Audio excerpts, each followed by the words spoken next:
நம்ம இங்கே குற்றாலத்துக்கு வந்திருக்கோம். அதாவது முதலீடே இல்லாத ஒரு பிஸ்னஸ் வந்து நாங்கள் பார்க்க போகிறோம். இந்த பிஸ்னஸ் எல்லாருமே பண்ணலாம். குற்றாலத்தில் எப்படி ஒரு 50 கடை போட்டிங்கன்னா நீங்கள் முதலீடே இல்லாமல் பண்ணலாம். அதுக்காக நாங்கள் எக்ஸாம்பிள் காட்ட போகிறோம். இப்போ நம்ம உள்ளே போகிற இடம் வந்து பார்த்தீங்கன்னா திருநீர் பூசும் இடம். இன்வெஸ்ட்மெண்ட் வெறும் 0.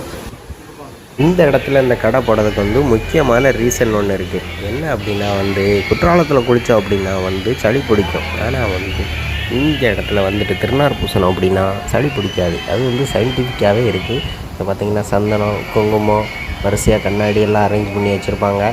நம்ம தேவைப்பட்ட எந்த சந்தனம் வேணுமோ எடுத்து பூசிக்கலாம். வேணும்னாலும் ஒரு 1/2 கிலோ 1/4 கிலோ வீட்டுக்கு வேணாலும் அள்ளிட்டு போய்க்கிறலாம்.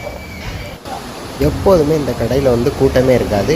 இன்னைக்கு என்ன அப்படின்னா வந்து ஐயப்பன் கோயில் சீசன், அதுவும் மிட் நைட்டு 2 மணிக்கு பாருங்கள் எவ்வளோ கூட்டமாக இருக்குது அப்படின்னு.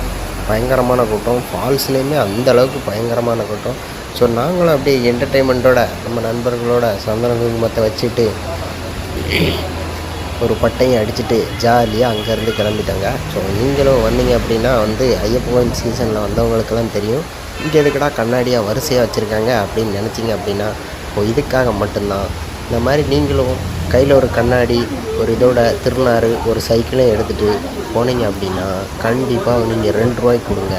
எல்லாருமே வந்து வெளியே நின்று பூசிட்டு அடிச்சுட்டு போயிடுவாங்க. ஸோ வந்து சீப்பாக பிஸ்னஸ் பண்ணணும் அப்படின்னு நினைக்கிறவங்களுக்கு நான் ஒரு ஐடியா தரேங்க. ஒரு 150 ரூபாய்க்கு கண்ணாடி, அது இல்லாமல் ஒரு 20 ரூபாய்க்கு திருநீர் எல்லாம் வாங்கிட்டு போனீங்க அப்படின்னா அந்த மாதிரி ஜாலியாக கிளம்பலாம். நம்மளும் ஜாலியாக அங்கேருந்து வச்சுட்டு கிளம்பியாச்சு.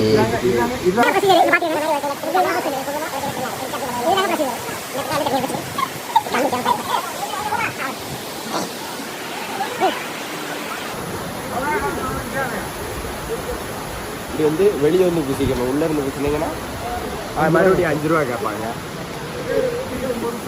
அவங்களே கம்மி. அவங்க தூங்கிக்கிட்டு இருக்காங்க. அவங்க தூங்கிக்கிட்டு இருக்கிறதுனால இப்போ வந்து நம்ம பூசினா பார்க்கல. நீங்கள் வந்து கொஞ்சம் தள்ளி போய் பூசிக்கோங்க. பக்கத்துல எல்லாம் பூசாதீங்க.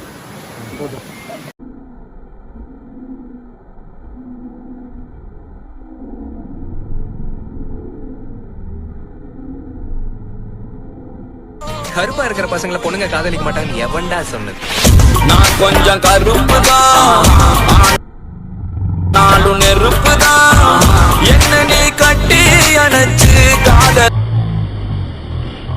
கொடுக்கவா?